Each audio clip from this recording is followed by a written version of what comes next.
السلام علیکم ورحمۃ اللہ وبرکاتہ، نحمدہ ونصلی علی رسولہ الکریم، اما بعد فاعوذ باللہ من الشیطان الرجیم، بسم اللہ الرحمن الرحیم، رب اشرح لی صدری ویسر لی امری واحلل عقدۃ من لسانی یفقہوا قولی۔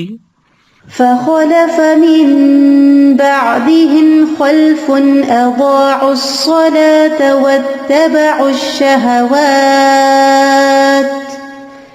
واتبعوا الشهوات فسوف يلقون غيا۔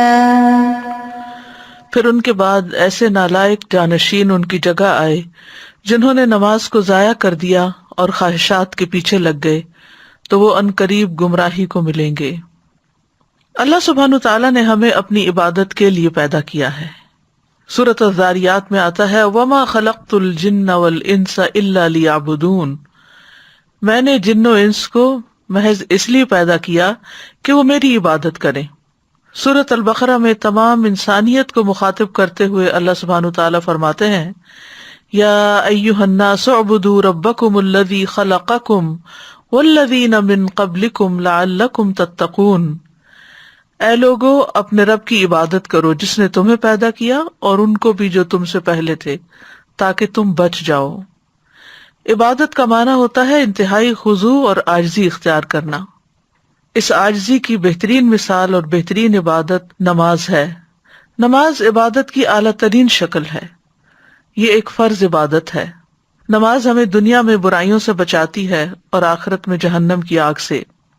نماز ہماری غلطیوں اور کوتاہیوں کا کفارہ بھی کرتی ہے، اسی لیے قرآن مجید میں اور سنت رسول صلی اللہ علیہ وسلم میں اس کی بہت تاکید آئی ہے۔ اس کو ادا کرنے والے کامیاب اور اس سے گریز کرنے والوں کا برا انجام اس آیت میں بتایا گیا ہے، جس کا آج ہم مطالعہ کریں گے۔ فخلف من بعدهم خلف اضاعوا الصلاة واتبعوا الشهوات فسوف يلقون غیا۔ سورۃ مریم کی آیت نمبر 59 میں اللہ سبحانہ تعالیٰ فرماتے ہیں فخلف من بعدهم خلف، تو ان کے بعد ایسے لوگ جانشین ہوئے۔ عربی میں ایک خلف ہوتا ہے، ایک خلف ہوتا ہے۔ خلف کہتے ہیں برے جانشین کو اور خلف کہتے ہیں اچھے جانشین کو۔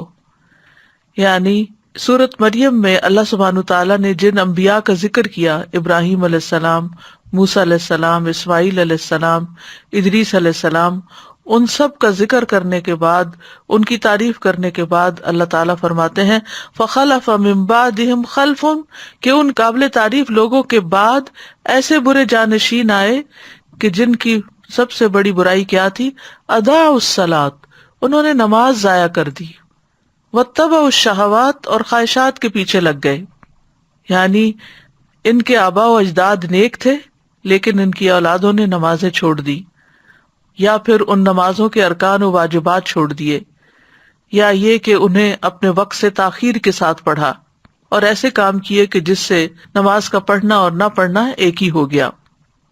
ناخلف لوگوں کی یہاں صفات بیان کی گئی ہیں، جیسا کہ نبی صلی اللہ علیہ وسلم نے بھی فرمایا کہ ان کے بعد کچھ ایسے لوگ آئیں گے کہ وہ ایسی باتیں کریں گے جن پر وہ عمل نہیں کریں گے، اور وہ ایسے عمل کریں گے جن کا انہیں حکم نہیں دیا جائے گا۔ تو جو اپنے ہاتھ سے جہاد کرے وہ مومن ہے، جو اپنی زبان سے جہاد کرے تو وہ مومن ہے، جو اپنے دل سے جہاد کرے تو وہ مومن ہے، اور اگر یہ بھی نہ ہو تو خشخاش کے دانے برابر بھی ایمان نہیں رہتا۔ یعنی ایسے لوگوں کو سمجھانا چاہیے زبان سے بھی اور ہاتھ سے بھی، یعنی جیسے اپنے بچے ہیں اور وہ چھوٹے ہیں، ابھی 10 سال کے بعد بھی اگر نماز نہیں پڑھتے تو جیسے کہ حدیث میں آتا ہے کہ ان کو مار بھی سکتے ہیں، تاکہ وہ اگر پیار محبت سے اور سمجھانے سے، واعظ نصیحت سے نہیں سمجھتے تو سختی سے سمجھے، حتیٰ کہ نماز ان کی عادت ہو جائے اور پھر اس کے بعد زندگی میں وہ اس پر چلتے رہیں۔ تو بات یہ ہو رہی ہے کہ ان چنے ہوئے لوگوں، انعام یافتہ لوگوں کے بعد آنے والے برے اور شریر لوگوں کا فسق و فجور کیا ہے، کیا صفت ہے، کیا دلیل ہے کہ اضاعوا الصلاۃ، انہوں نے نماز کو ضائع کر دیا، نماز کو چھوڑ دیا، یا یہ کہ شریعت کے مطابق اسے ادا نہیں کیا، اس میں سستی دکھائی، اس میں اہمال کیا، یعنی اسے نگلیکٹ کر دیا یا اس سے منع کر دیا، یہ لوگ اللہ سے ڈرنے والے لوگ نہیں تھے۔ مجاہد کہتے ہیں کہ اس سے مراد اس امت کے وہ لوگ ہیں جو راستوں میں جانوروں اور گدھوں کی طرح ایک دوسرے پر سوار ہوتے ہیں، نہ تو وہ آسمان میں اللہ سے ڈرتے ہیں اور نہ زمین میں لوگوں سے شرم کرتے ہیں، یعنی انہوں نے بے حیائی اور برائی کے طریقے اپنا لیے اور جس کام کے لیے انہیں پیدا کیا گیا تھا اس کام کو انہوں نے چھوڑ دیا۔ ابو سعید خدری کہتے ہیں کہ میں نے رسول اللہ صلی اللہ علیہ وسلم کو فرماتے ہوئے سنا، 60 سال کے بعد نااہل لوگ پیدا ہوں گے، یعنی نبی صلی اللہ علیہ وسلم کے جانے کے 60 سال بعد، جو نماز کو ضائع کر دیں گے اور خواہشات کی پیروی کریں گے اور جہنم کے گڑھے میں جا پڑیں گے۔ ان کے بعد ایسے لوگ جانشین ہوں گے جو قرآن تو پڑھیں گے لیکن وہ ان کے حلق سے نیچے نہیں اترے گا، یعنی صرف تجوید اور قرات کے ماہر ہوں گے لیکن قرآن ان کے دلوں پر اثر نہیں کرے گا اور نہ ہی ان کے عمل میں آئے گا۔ اور قرآن کی قرات 3 طرح کے لوگ کرتے ہیں، نمبر 1 مومن، نمبر 2 منافق اور نمبر 3 فاجر۔ ادا الصلاۃ، انہوں نے نماز کو ضائع کر دیا، یعنی ایک اہم فریضہ جو دین کا ستون ہے، جو ایمان کا معیار اور کسوٹی ہے اور جو رب العالمین سے اخلاص کا ثبوت دینے کا ذریعہ ہے، تو اس میں انہوں نے اپنی نمازیں ضائع کی، یعنی اہم فریضہ کو ادا نہیں کیا۔ تو بہت سے اہل علم یہ کہتے ہیں کہ یہاں اس سے مراد نماز پوری طرح چھوڑ دینا ہے، یعنی یہ وہ لوگ ہیں جو نمازیں چھوڑ دیتے ہیں۔ بعض اہل علم یہ کہتے ہیں کہ یہ وہ لوگ ہیں جو نمازوں کو اس کے آخری وقت تک مؤخر کر دیتے ہیں، یعنی پڑھ تو لیتے ہیں لیکن بے وقت کی پڑھتے ہیں۔ اور بعض کہتے ہیں کہ یہ وہ لوگ ہیں جو نمازوں کے اوقات ضائع کر دیتے ہیں، یعنی قضا کر کر کے پڑھتے ہیں۔ اور بعض نے یہ بھی کہا کہ یہ وہ لوگ ہیں جو ارکان اور واجبات کو ضائع کر دیتے ہیں، یعنی نماز کے سارے ارکان، شرائط وغیرہ پوری طرح ادا نہیں کرتے۔ حسن بصری کہتے ہیں کہ اس سے مراد وہ لوگ ہیں جنہوں نے مساجد کو بیکار اور خالی کر دیا اور کھیتی باڑی کو لازم کر لیا، یعنی دنیا کے کام کاج میں، دنیا کمانے میں ایسے مصروف ہوئے کہ نمازوں کو مسجد میں پڑھنے کی بجائے جہاں پڑھ سکے پڑھ لیا ورنہ نہ پڑھا۔ ابن مسعود اور ابراہیم کہتے ہیں کہ انہوں نے نماز کو اس کے وقت سے مؤخر کر دیا۔ سعید بن مسیب کہتے ہیں یہ وہ شخص ہے جو ظہر نہیں پڑھتا یہاں تک کہ عصر داخل ہو جاتی، عصر نہیں پڑھتا یہاں تک کہ سورج غروب ہو جاتا ہے۔ لوگوں نے ابن مسعود سے پوچھا کہ نماز کو ضائع کرنے کا مطلب کیا ہے، تو انہوں نے کہا اس سے مراد نماز کو اتنی دیر سے پڑھنا کہ وقت نکل جائے۔ تو ان لوگوں نے کہا ہم یہ سمجھتے تھے کہ نماز کو چھوڑ دینا اسے ترک کرنا ہے۔ تو انہوں نے کہا کہ اگر وہ نماز کو چھوڑ دیتے تو دین سے ہی نکل جاتے۔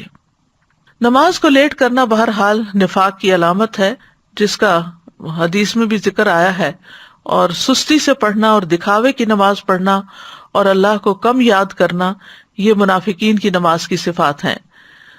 سورۃ النساء آیت 142 میں اللہ تعالیٰ فرماتے ہیں ان المنافقین یخادعون اللہ وہو خادعهم وَإِذَا قَامُوا إِلَى الصَّلَاةِ قَامُوا كُسَالَىٰ يُرَاءُونَ النَّاسَ وَلَا يَذْكُرُونَ اللَّهَ إِلَّا قَلِيلًا، بے شک منافق لوگ اللہ سے دھوکہ بازی کر رہے ہیں حالانکہ وہ انہیں دھوکہ دینے والا ہے، اور جب وہ نماز کے لیے کھڑے ہوتے ہیں تو سست ہو کر کھڑے ہوتے ہیں، یعنی شوق سے نہیں جاتے نماز کی طرف، خوشی سے نہیں جاتے، لوگوں کو دکھاوا کرتے ہیں اور اللہ کو بہت کم یاد کرتے ہیں۔ رسول اللہ صلی اللہ علیہ وسلم نے فرمایا یہ تو منافق کی نماز ہے، یہ تو منافق کی نماز ہے، یہ تو منافق کی نماز ہے، کہ سورج کو بیٹھے دیکھتا رہتا ہے، جب وہ شیطان کے 2 سینگوں کے درمیان ہوتا ہے یعنی غروب ہونے کے قریب ہوتا ہے تو کھڑا ہو کر 4 ٹھونگے مارنے لگ جاتا ہے، اس میں اللہ کا ذکر نہیں کرتا مگر بہت تھوڑا، یعنی اللہ کو یاد کرنے کی بجائے وہ ادھر ادھر کی باتیں سوچتا رہتا ہے یا بس نماز کو سر سے اتارنے کی فکر کرتا ہے۔ رسول اللہ صلی اللہ علیہ وسلم نے یہ بھی فرمایا کہ بے شک منافقوں پر سب سے زیادہ بھاری نماز عشاء اور فجر کی نماز ہے، دونوں آرام کے وقت ہیں اور نیند کے وقت ہیں، اس لیے ایسے اوقات میں ان کو نماز پڑھنا اور مشکل لگتا ہے۔ سعید بن مسیب کہتے ہیں کہ وہ لوگ حی علی الصلاۃ حی علی الفلاح کے الفاظ سنتے ہیں، تندرست اور صحیح سالم ہونے کے باوجود نماز پڑھنے نہیں جاتے۔ استغفر اللہ، یعنی آذان کی آواز آتی ہے اس کے باوجود بھی وہ اس سے غفلت برتتے ہیں۔ ایک معنی بھی کیا گیا ہے کہ یہ عمدگی سے نماز نہیں پڑھتے۔ ابو ہریرہ رضی اللہ عنہ کہتے ہیں کہ ایک دن آپ صلی اللہ علیہ وسلم نے ہمیں نماز پڑھائی، پھر مڑے اور فرمایا، اے فلاں، تم نے اپنی نماز اچھی طرح کیوں نہیں ادا کی؟ کیا نمازی کو دکھائی نہیں دیتا جب وہ نماز پڑھتا ہے کہ اس نے کس طرح نماز ادا کی؟ حالانکہ وہ اپنے ہی لیے نماز ادا کرتا ہے، تو پھر چاہیے کہ اچھے سے اچھے طریقے سے ادا کرے۔ اسی طرح ایک معنی یہ بھی ہے کہ جلدی جلدی نماز پڑھنا، بس سر سے اتارنے کی کوشش کرنا۔ حذیفہ رضی اللہ عنہ کہتے ہیں، انہوں نے ایک آدمی کو نماز پڑھتے ہوئے دیکھا، اس نے نماز میں کمی کی، یعنی تیز تیز پڑھ رہا تھا، صحیح طرح رکوع اور سجود ادا نہیں کر رہا تھا۔ حذیفہ نے اس سے کہا، تم کتنے عرصے سے ایسی نماز ادا کر رہے ہو؟ اس نے کہا 40 سال سے۔ تو انہوں نے کہا کہ تم نے 40 سال سے کوئی نماز نہیں پڑھی، اگر تم ایسی ہی نماز پڑھتے مر جاتے تو تم محمد صلی اللہ علیہ وسلم کی ملت کے علاوہ ہی مرو گے۔ پھر کہا، بے شک ایک آدمی ہلکی نماز پڑھنے کے باوجود اسے مکمل اور اچھے طریقے سے ادا کر سکتا ہے۔ تو اصل مقصود کیا ہے کہ نماز کا پھر حق ادا کیا جائے، اطمینان سے نماز کے ارکان کو ادا کیا جائے۔ ابو ہریرہ کہتے ہیں کہ رسول اللہ صلی اللہ علیہ وسلم ایک مرتبہ مسجد تشریف لے گئے، اسی وقت ایک شخص آیا اور اس نے نماز پڑھی۔ اس کے بعد نبی صلی اللہ علیہ وسلم کو سلام کیا، آپ نے سلام کا جواب دیا اور فرمایا کہ واپس جاؤ، نماز پڑھو، کیونکہ تم نے نماز نہیں پڑھی۔ وہ لوٹ گیا، اس نے ویسے ہی نماز دوبارہ پڑھ دی جیسے پہلے پڑھی تھی۔ پھر آیا اور نبی صلی اللہ علیہ وسلم کو سلام کیا، آپ نے فرمایا واپس جاؤ، نماز پڑھو، کیونکہ تم نے نماز نہیں پڑھی۔ اس طرح 3 مرتبہ ہوا۔ پھر اس نے کہا، اس ذات کی قسم جس نے آپ کو حق کے ساتھ بھیجا ہے، میں اس سے بہتر نماز ادا نہیں کر سکتا، لہٰذا آپ مجھے سکھا دیجئے۔ آپ نے فرمایا، جب تم نماز کے لیے کھڑے ہو تو تکبیر کہو، اس کے بعد جتنا قرآن تمہیں یاد ہو اس کو پڑھو، یعنی سورۃ فاتحہ کے بعد، پھر رکوع کرو یہاں تک کہ اطمینان سے رکوع کرو، پھر سر اٹھاؤ یہاں تک کہ سیدھے کھڑے ہو جاؤ، پھر سجدہ کرو یہاں تک کہ اطمینان سے سجدہ کرو، پھر سر اٹھاؤ یہاں تک کہ اطمینان سے بیٹھ جاؤ، اور اپنی پوری نماز میں اسی طرح کرو۔ یعنی ہر رکن اس طرح ادا کرنا چاہیے کہ اس کے بعد انسان اپنی جگہ پر ٹھہر جائے سکون سے، اور پھر دوبارہ اگلا رکن ادا کرے۔ پھر اسی طرح رکوع اور سجود میں اگر کمر سیدھی نہ کی جائے اور بس تھوڑا سا جھکا کے سر اٹھا لیا جائے تو آپ نے فرمایا وہ نماز کافی نہ ہوگی جس میں آدمی اپنی پشت کو رکوع اور سجود میں سیدھا نہ رکھے۔ امام شافعی، امام احمد اور اسحاق کہتے ہیں، جو اپنے رکوع اور سجدے میں اپنی پشت سیدھی نہیں رکھتا، یعنی اسٹریٹ نہیں ہوتی، اس کی نماز فاسد ہو جاتی ہے۔ ابن قیم رحمۃ اللہ علیہ کہتے ہیں کہ نماز میں یہ 6 صفات منافقوں کی علامت ہے۔ نماز کی طرف جاتے وقت سستی کا مظاہرہ کرنا، نماز ادا کرتے ہوئے لوگوں کے لیے دکھاوا کرنا، اس کی ادائیگی میں تاخیر کرنا، جلدی جلدی ٹھونگے مارنا، اس میں اللہ کا ذکر کم کرنا، اور باجماعت نماز سے پیچھے رہنا۔ تو خلاصہ یہ ہے کہ جو شخص وضو مکمل کرنے اور رکوع اور سجود کو مکمل کرنے کی حفاظت نہ کرے وہ نماز کی حفاظت کرنے والا نہیں ہوتا، اور جو نماز کی حفاظت نہیں کرتا گویا وہ اسے ضائع کر دیتا ہے، اور جو نماز کو ضائع کر دیتا ہے تو وہ باقی شریعت کے تمام احکامات کو بھی زیادہ ضائع کرنے والا ہوتا ہے۔ اور جو شخص نماز کی حفاظت کرتا ہے اللہ اس کے دین کی حفاظت کرتا ہے، اور جو نماز نہیں پڑھتا اس کا تو کوئی دین ہی نہیں ہوتا۔ ایسے لوگوں کی دوسری صفت کیا بتائی گئی؟ واتبعوا الشہوات، کہ وہ خواہشات کے پیچھے لگ گئے، یعنی گناہوں میں پڑ گئے، شراب نوشی میں پڑ گئے، اپنے نفسوں پر شہوت کو ترجیح دی اللہ کی اطاعت کے مقابلے میں، منکرات میں آگے بڑھ گئے۔ نماز کو ضائع کرنے کا بھی سب سے اہم سبب یہی ہے کہ انسان اپنی خواہشات کی تکمیل میں اپنا وقت استعمال کر دیتا ہے، اور جب نماز کا وقت آتا ہے تو یا وہ تھک چکا ہوتا ہے یا پھر اس کا دل بدل چکا ہوتا ہے اور نماز پڑھنے میں اس کا دل ہی نہیں لگتا۔ حضرت علی رضی اللہ عنہ سے اللہ تعالیٰ کے اس قول کے بارے میں مروی ہے کہ خواہشات کی پیروی کرنے والوں سے وہ لوگ مراد ہیں جو مضبوط محل بناتے ہیں، قابل توجہ سواریوں پر سوار ہوتے ہیں اور مشہور لباس پہنتے ہیں۔ یعنی یہ بیماریاں جو آج ہیں یہ آج کی نہیں ہیں، یہ حضرت علی رضی اللہ عنہ کے دور کی ہے، کہ انہوں نے کیا زبردست طریقے سے تشخیص کی کہ خواہشات کی پیروی کا مطلب کیا ہے، کہ بڑے بڑے گھر بنائے جائیں اور اپنی ساری صلاحیتیں انہی میں لگا دی جائیں، ایسی گاڑیوں پر بیٹھا جائے جو نوٹسیبل ہوں، ایسی سواریوں پہ بیٹھا جائے جو لوگوں کی نگاہ میں ہوں، لوگ اس پہ رشک کرتے ہوں، اور برانڈڈ لباس پہنے جائیں.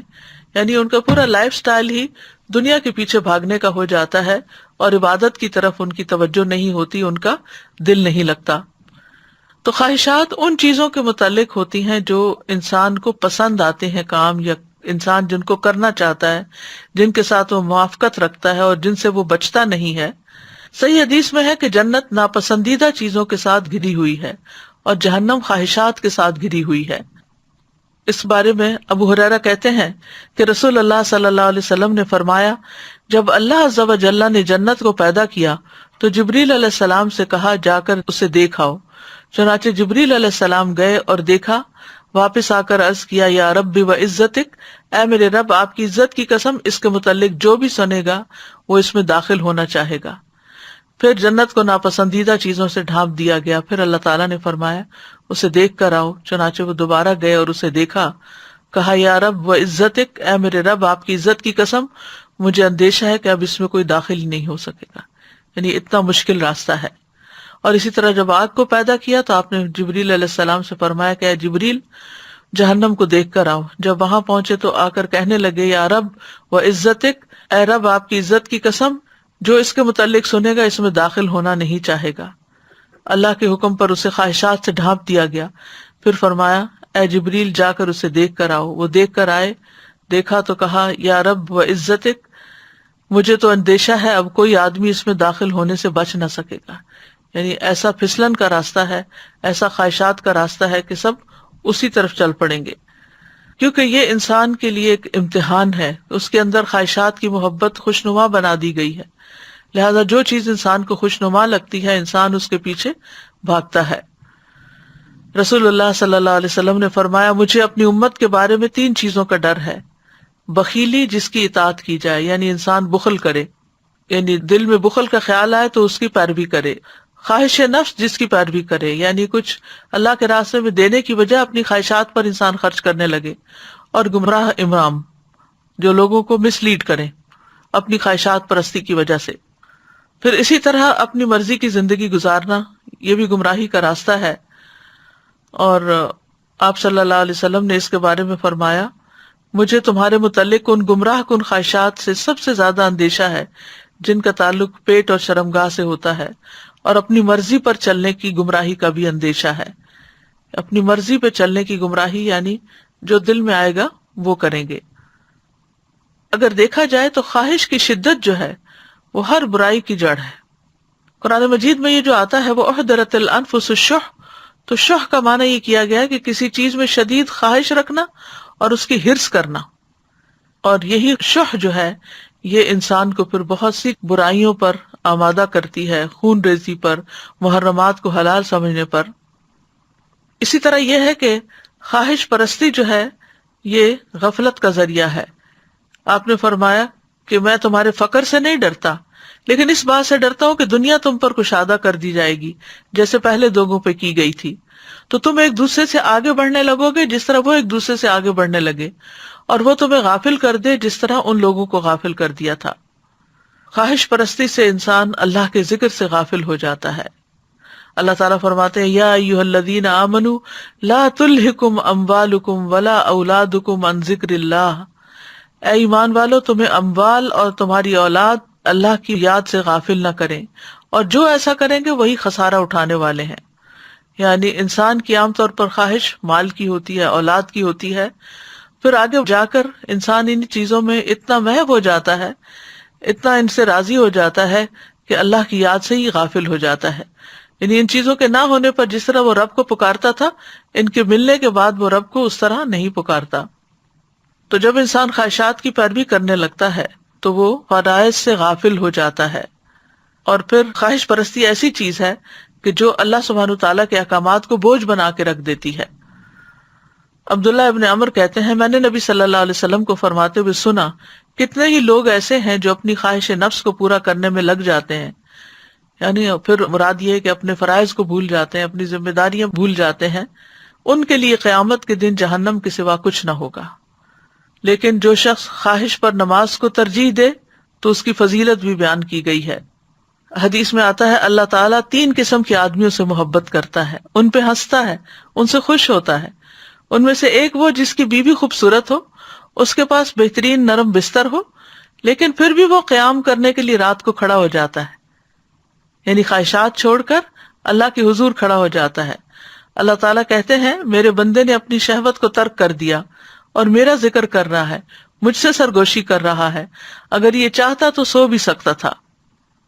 تو ان کا انجام کیا بتایا گیا؟ فسوف یلقون غیا، تو عنقریب یہ بھٹک جائیں گے، یعنی نمازوں کو ضائع کرنے والے، خواہشات کی پیروی کرنے والے آخرت میں خسارے اور شر کا سامنا کریں گے، کیونکہ دنیا میں یہ گمراہ ہو گئے اور صراط مستقیم سے بھٹک گئے۔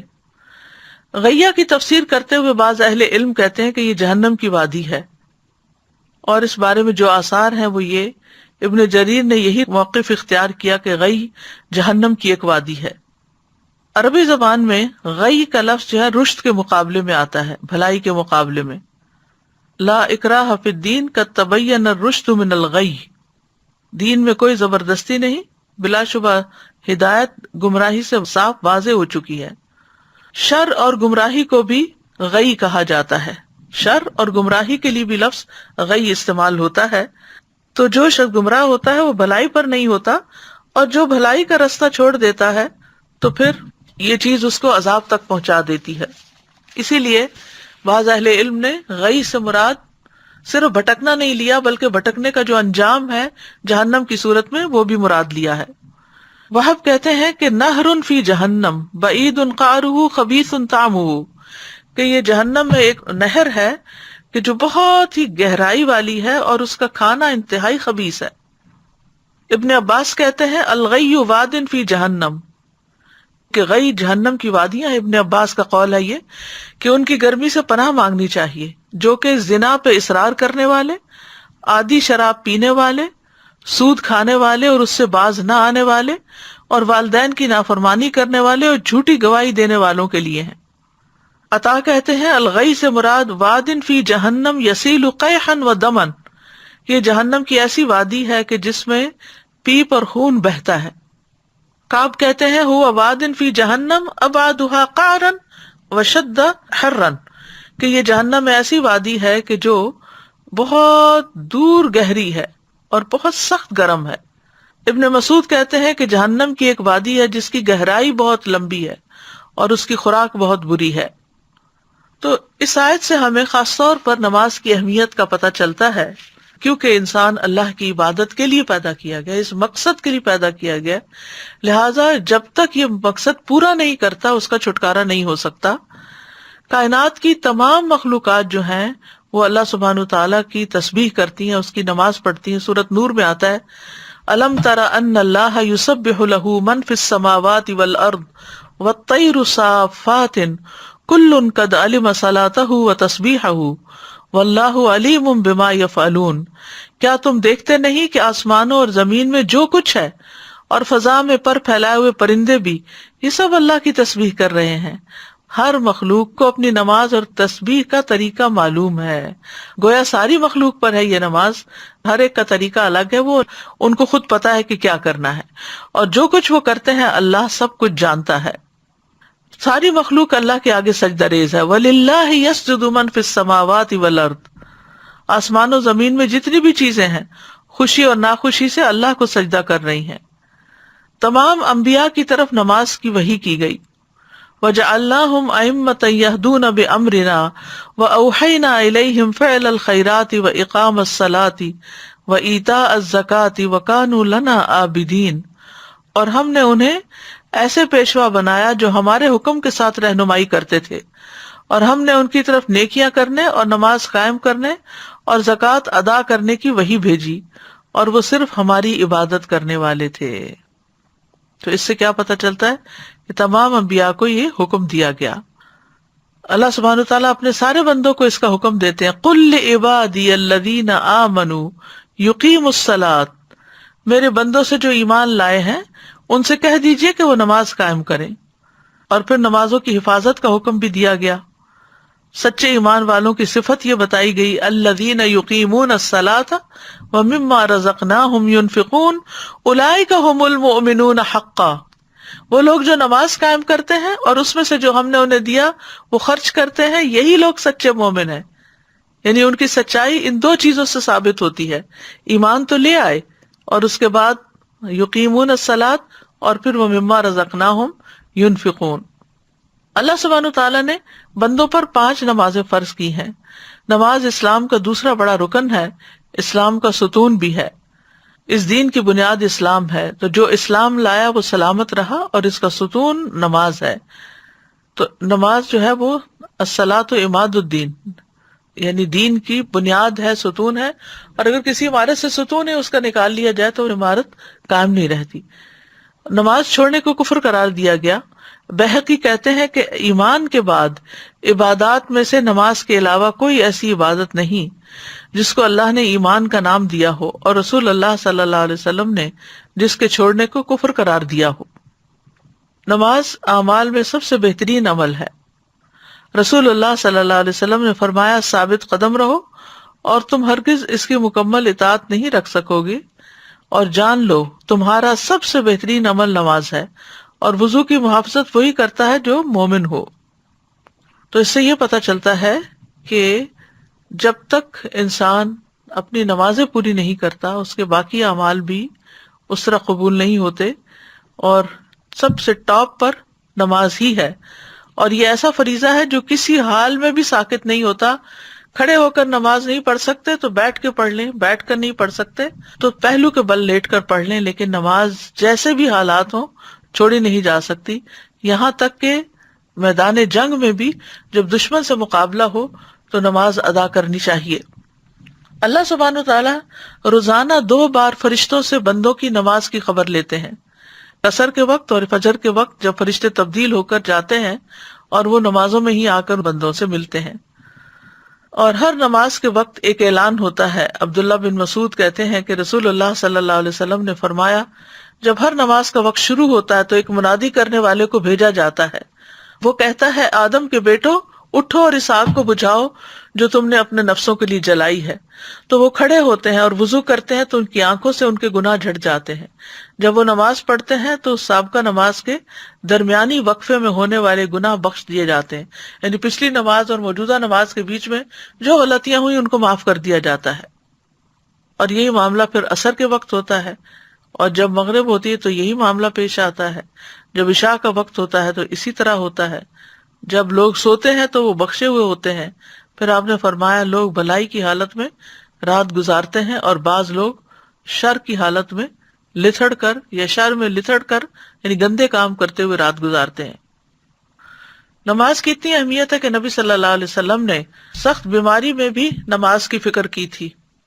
عبید اللہ بن عبداللہ سے روایت ہے، وہ کہتے ہیں کہ ایک مرتبہ میں عائشہ رضی اللہ عنہا کی خدمت میں حاضر ہوا اور میں نے عرض کیا کہ آپ مجھے رسول اللہ صلی اللہ علیہ وسلم کے مرض الوفات کے بارے میں کچھ بتائیں گی؟ انہوں نے کہا، کیوں نہیں۔ رسول اللہ صلی اللہ علیہ وسلم کی طبیعت جب بجھل ہوئی تو آپ نے پوچھا، کیا لوگ نماز پڑھ چکے ہیں؟ ہم نے کہا، نہیں یا رسول اللہ، وہ آپ کا انتظار کر رہے ہیں۔ آپ نے فرمایا، میرے لیے ایک ٹب میں پانی رکھو۔ ہم نے ایسا ہی کیا۔ آپ نے غسل کیا اور جانے کے لیے کھڑے ہونے ہی لگے تھے کہ آپ پہ بے ہوشی طاری ہو گئی۔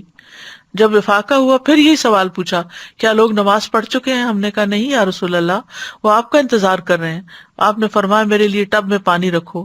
آپ نہا کر جانے کے لیے کھڑے ہی ہونے لگے تھے کہ آپ پہ بے ہوشی طاری ہو گئی۔ حضرت عائشہ کہتی ہیں کہ لوگ نماز عشاء کے لیے مسجد میں بیٹھے آپ کا انتظار کر رہے تھے، تو آپ نے ابو بکر کے پاس یہ پیغام بھیجا کہ آپ لوگوں کو نماز پڑھا دیں۔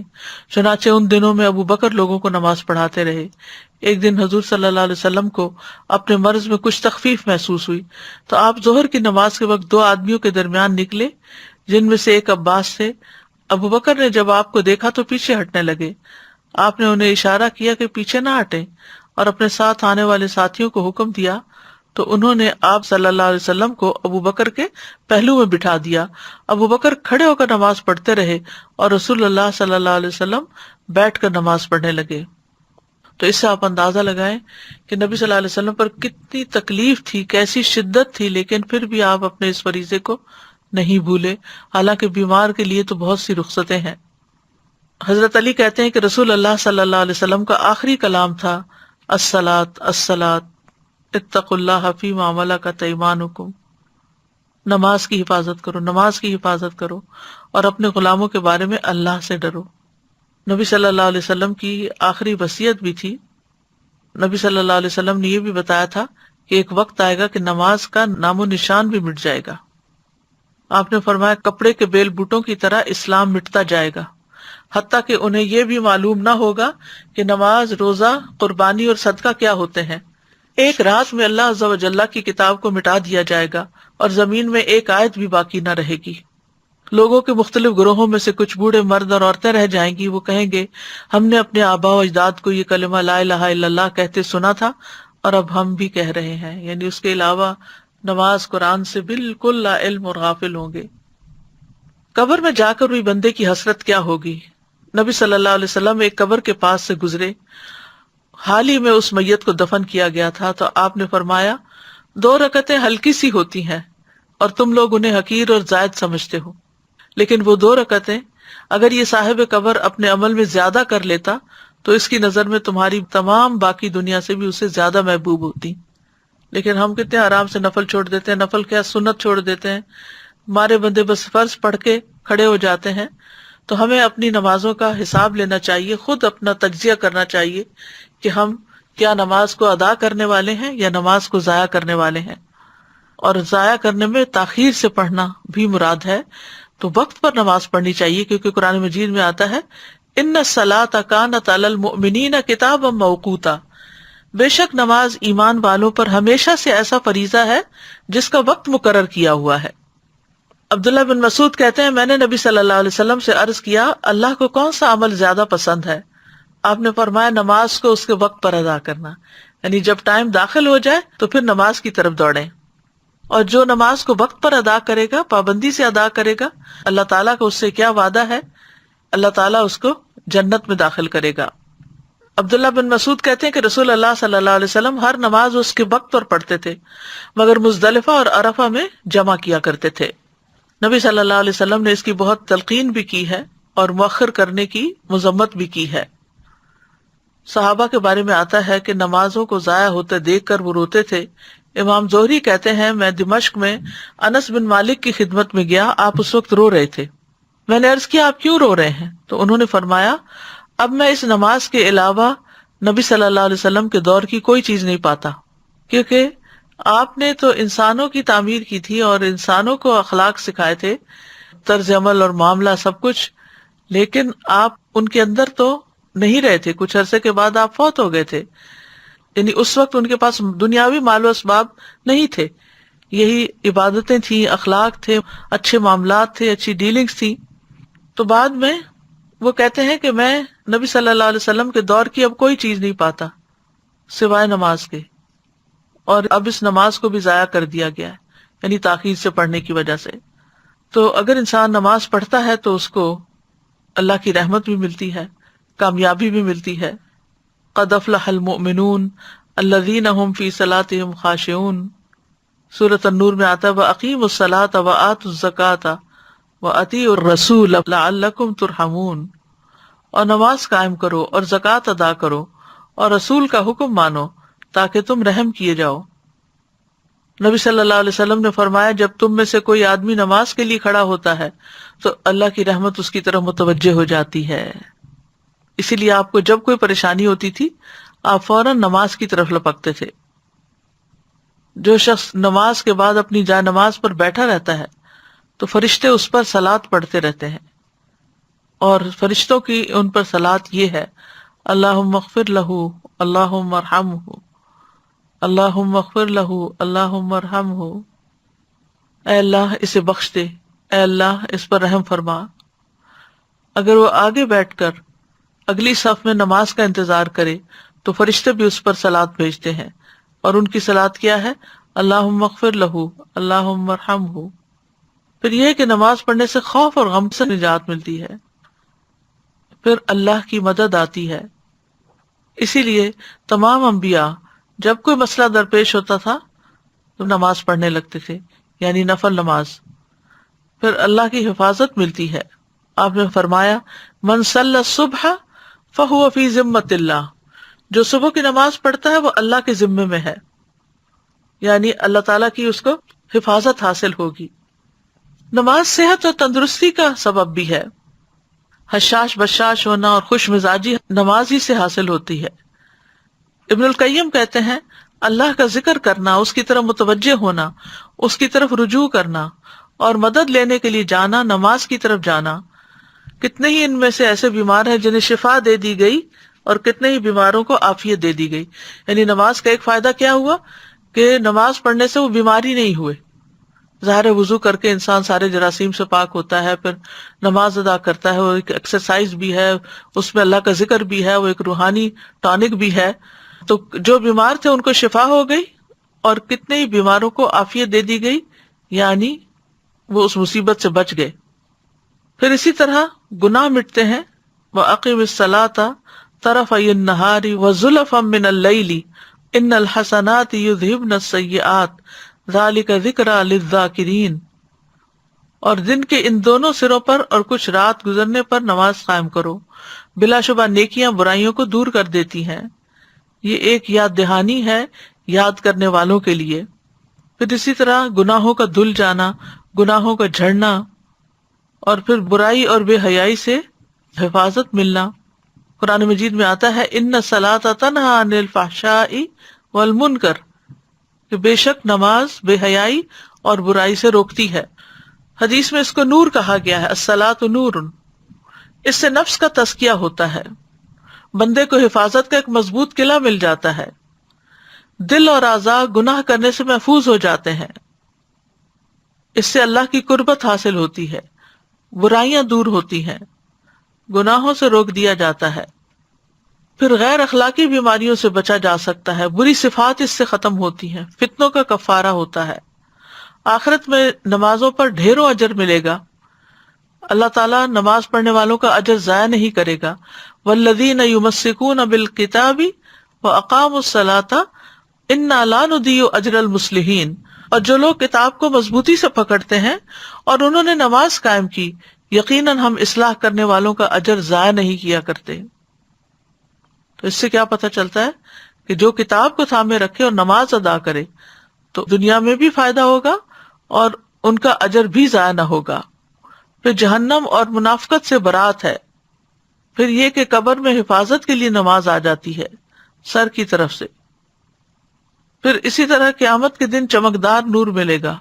رسول اللہ صلی اللہ علیہ وسلم نے فرمایا جو لوگ اندھیروں میں مسجدوں کی طرف جاتے ہیں اللہ ان کے لیے قیامت کے دن چمکدار نور کے ساتھ روشنی کرے گا۔ پھر فرمایا اندھیرے میں مسجد جانے والوں کو قیامت کے دن مکمل نور کی خوشخبری دے دو۔ یہ قیامت کے دن آنکھیں ٹھنڈی کرنے کا باعث بھی ہوگا۔ سجدے اور وضو کی وجہ سے اعضاء چمک رہے ہوں گے نمازیوں کے۔ قیامت کے دن برہان اور نجات کا ذریعہ ہے۔ نبی صلی اللہ علیہ وسلم کی ملاقات اور آپ کی صحبت چاہے قیامت کے دن تو کثرت سجود کا آپ نے حکم دیا۔ سجدے کے نشانات پر آگ حرام ہے۔ نمازی کو جنت میں داخل کرنا اللہ پر حق ہے۔ نماز جنت میں لے جانے کا باعث ہے۔ کثرت نماز جنت میں پہلے داخل کرانے کا باعث ہے۔ قزاع قبیلے کے 2 آدمی تھے اور ان میں سے ایک اللہ کے راستے میں مارا گیا اور ایک سال کے بعد فوت ہوا۔ تو جو سال کے بعد فوت ہوا، طلحہ کہتے ہیں وہ مجھے خواب میں آیا کہ جنت کا دروازہ کھولا گیا اور بعد میں فوت ہونے والا شہید ہونے والے سے پہلے جنت میں داخل ہوا۔ اس پہ مجھے بڑا تعجب ہوا۔ جب صبح ہوئی تو میں نے اس خواب کا ذکر نبی صلی اللہ علیہ وسلم سے کیا۔ آپ نے فرمایا کیا اس نے 1 سال بعد تک رمضان کے روزے نہیں رکھے، اس کے بعد 6000 رکعت اور یہ سنت کی رکعت نہیں پڑھی؟ یعنی جتنی زیادہ نمازیں اس کی ہوئی اتنے ہی اس کے درجے بلند ہوئے، کیونکہ ہر سجدے کے ساتھ ایک درجہ بلند ہوتا ہے۔ قرآن مجید میں اللہ تعالیٰ نے نماز کو ایمان بھی کہا ہے۔ نماز ایمان کا ترازو ہے۔ جس کے دل میں رائی برابر بھی ایمان ہو نماز نہیں چھوڑ سکتا۔ نماز بندے اور رب کے درمیان ایک تعلق کی علامت ہے اور یہ تعلق نمازوں کے ساتھ مضبوط ہوتا چلا جاتا ہے۔ نماز دل اور زبان کے ذکر کو جمع کرنے کا ذریعہ ہے۔ نماز کے ذریعے بندہ اپنے رب سے ایک درست تعلق قائم کر لیتا ہے۔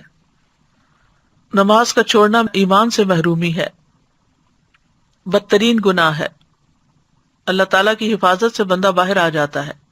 اعمال کی بربادی کا باعث ہے، دلوں کی سختی اور غفلت کا باعث ہے. ایک نماز بھی قضا کرنا بہت بڑے خسارے کا باعث ہے. بے نمازی کے لیے موت کی سختیاں بھی ہیں. نماز چھوڑنا اہل جہنم کی صفت ہے. جب ان سے پوچھا جائے گا ما سلککم فی سقر قالوا لم نک من المصلین، جنت والے جہنم والوں سے پوچھیں گے تمہیں کیا چیز دوزخ میں لے گئی، وہ کہیں گے ہم نماز نہیں پڑھتے تھے. ہمیں دعا بھی کرنی چاہیے اپنے لیے بھی اور اپنی اولاد کے لیے بھی کہ ہم نمازوں پر قائم رہیں. رب اجعلنی مقیم الصلاۃ ومن ذریتی ربنا وتقبل دعا. اور خواہشات سے بچنے کے لیے بھی دعا ہے، اللہم انی اعوذ بک من منکرات الاخلاق والاعمال والاہواء. اے اللہ میں تجھ سے برے اخلاق، برے اعمال اور بری خواہشات سے پناہ مانگتا ہوں. تو کرنے کے کام کیا ہیں کہ نمازوں کی فکر کریں، وقت پر ادا کریں، زیادہ سے زیادہ سجدے کریں، یعنی سنت نفل کا بھی اہتمام کریں، فرائض اور نوافل دونوں ہی عمدگی سے ادا کریں، نماز کو اللہ کا فریضہ سمجھ کر ادا کریں اور 5 نمازوں کی حفاظت کریں. دنیا کے کاموں کی وجہ سے نمازوں سے غافل نہ ہوں. جیسے ہی نماز کا وقت آئے کام چھوڑ کر نماز پڑھنے لگیں. گھر والوں کو بھی نماز کا حکم دیتے رہیں. بچوں کو بھی سب سے پہلے اسلام کا یہی حکم سکھائیں اور اس کے بارے میں اس طرح ایکسپلین کریں کہ وہ ساری زندگی نماز نہ چھوڑ سکیں. اللہ تعالیٰ سے دعا ہے کہ اللہ تعالیٰ ہمیں نمازوں کی حفاظت کرنے کی توفیق عطا فرمائے. وآخر دعوانا ان الحمد للہ رب العالمین. سبحانک اللہم وبحمدک اشہد ان لا الہ الا انت استغفرک واتوب الیک. السلام علیکم ورحمۃ اللہ وبرکاتہ.